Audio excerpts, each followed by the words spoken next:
Bonjour à tous, aujourd'hui je voulais vous parler du livre Réveille la Bédouine en toi, écrit par Habiba Bent Mouloud. J'ai eu l'occasion de découvrir ce livre plus ou moins par hasard, puisque je travaillais sur l'autopublication, et je suis tombé sur ce livre en faisant mes recherches sur internet, et j'ai correspondu un petit peu avec l'auteur, et par la suite je me suis procuré son ouvrage. Alors ce livre retrace le parcours donc de Habiba, qui est une femme musulmane d'une trentaine d'années. Elle est entrepreneure et fondatrice d'une marque de vêtements pour femmes. Donc une marque de vêtements qui a un concept innovant, et elle se lance à présent dans une activité de conférencière et organise des voyages culturels. Donc moi, c'est le profil de cette femme qui m'a plu à la base, parce qu'elle mêlait différentes facettes, à la fois entrepreneur, à la fois épouse, mère de famille, et également musulmane, avec une pratique religieuse qui ne se cantonnait pas au minimum, avec vraiment l'islam qui est au cœur de son récit et de sa vie. Intéressons-nous maintenant à son livre. Alors dans la forme, je dirais que l'écriture m'a beaucoup plu parce qu'il y a une savante alternance entre narration, rappel islamique, pensée et réflexion. J'ai trouvé que la plume de l'auteur était à la fois légère et également très instructive. Il n'y a pas d'effet de style trop lourd, ou vraiment c'est un livre qui est facile à lire et qui est très riche en conseils. En fait, la quantité elle est raisonnable hein, puisqu'il y a à peu près 200 pages. C'est un livre qui est plutôt rapide à lire et moi franchement je l'ai dévoré dans les transports, je l'ai lu d'une traite. Le style d'écriture est simple, fluide et lisible, il est accessible, c'est comme si l'auteur nous parlait. Et l'originalité de cet ouvrage, c'est qu'on suit une mini-histoire en parallèle de la biographie de l'auteur, et à la fin de chaque chapitre, on a un petit interstice où on suit l'aventure d'une bédouine.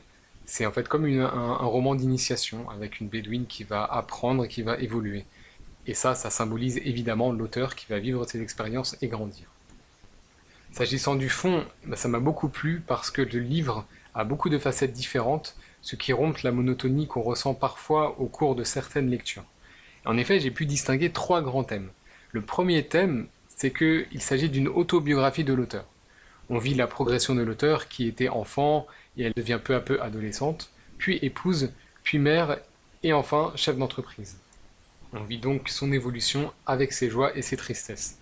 C'est un récit intime où l'auteur ne cache pas ses douleurs et ses moments difficiles, et c'est ce que j'ai beaucoup apprécié.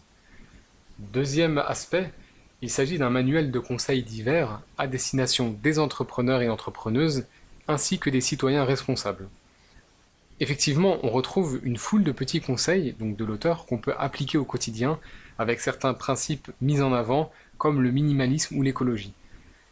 Ce que j'ai aimé, c'est que l'auteur ne cache pas certaines de ses erreurs, et cela peut nous apporter beaucoup d'enseignements. Ainsi, elle conseille de comparer les prestations plutôt que de faire tout de suite confiance à la première personne venue. Bon, ça peut paraître évident, mais dans le feu de l'action, quand on lance une entreprise par exemple, on peut trouver une personne qui semble faire l'affaire, alors qu'en réalité ce sera un désastre, ou alors on peut trouver quelqu'un de beaucoup mieux. L'auteur nous conseille aussi d'être très vigilant par rapport aux personnes qu'on embauche. Voilà, on peut vouloir embaucher quelqu'un qui nous paraît bien sur le coup, mais ça peut être une personne qui va mal travailler ou alors ne pas être très bénéfique à l'entreprise. En lisant son livre, on comprend qu'il y a aussi beaucoup d'imprévus, aussi bien dans le monde personnel que dans le monde professionnel. L'auteur nous confirme qu'il faut être tenace pour pouvoir aboutir dans ses projets, et justement, elle a traversé beaucoup de difficultés pour concrétiser son concept, et elle retrace tout ça dans son livre.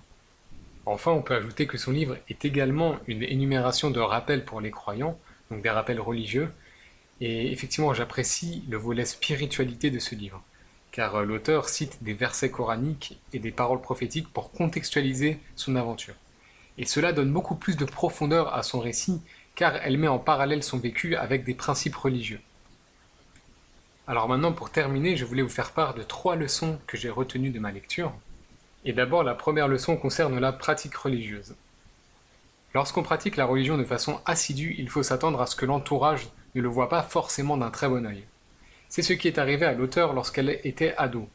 En fait, quand elle était adolescente, elle a eu un déclic et elle s'est remise à la pratique religieuse. Et une partie de ses amis s'est séparée d'elle suite à cela. Et on comprend donc qu'on sera testé pour sa religion et qu'il faudra alors résister et patienter car Allah nous aidera si on est sincère.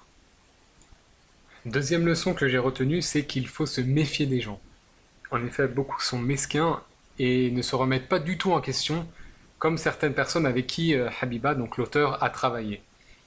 Il ne faut donc pas donner sa confiance à n'importe qui.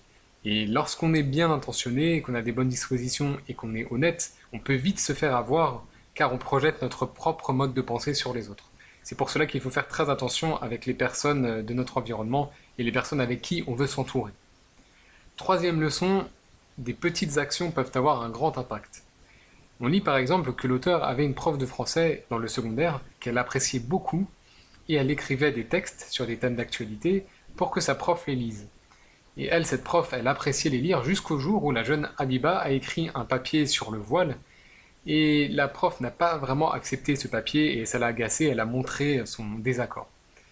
Du coup, ça a un peu dégoûté l'auteur et elle a arrêté d'écrire à ce moment-là. Et on voit vraiment que cette petite action a eu un gros impact parce que pendant plusieurs années, elle n'a pas retouché à son stylo pour faire des textes.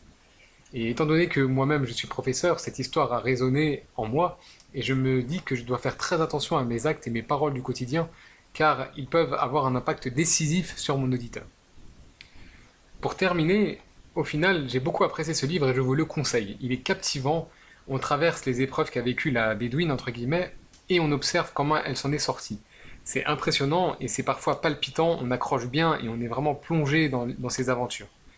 Et on prend même à cœur les déceptions de l'auteur. Moi, personnellement, j'ai ressenti de l'énervement lorsque l'auteur parlait de personnes qui se sont mal comportées, comme par exemple la couturière qui exagérait, ou bien une vendeuse qui était complètement incompétente. Après, j'aurais peut-être aimé que le public cible du livre soit un peu plus large, étant donné que l'ouvrage est d'abord destiné aux femmes, mais j'ai constaté que de nombreux conseils qu'elle a donnés étaient tout autant accessibles aux hommes, comme moi, donc peut-être qu'une prochaine fois, l'auteur fera un texte qui sera plus global et moins destiné aux femmes et aux mères. En conclusion, il s'agit d'une lecture agréable avec de bons enseignements, et je vous la conseille à tous, en particulier aux entrepreneurs ou aspirants à l'être, ainsi qu'aux personnes souhaitant se motiver et travailler tout en restant fidèles à leurs principes et à leur religion. Voilà, j'espère que cette chronique de lecture vous a plu, et j'espère vous revoir bientôt pour une prochaine vidéo.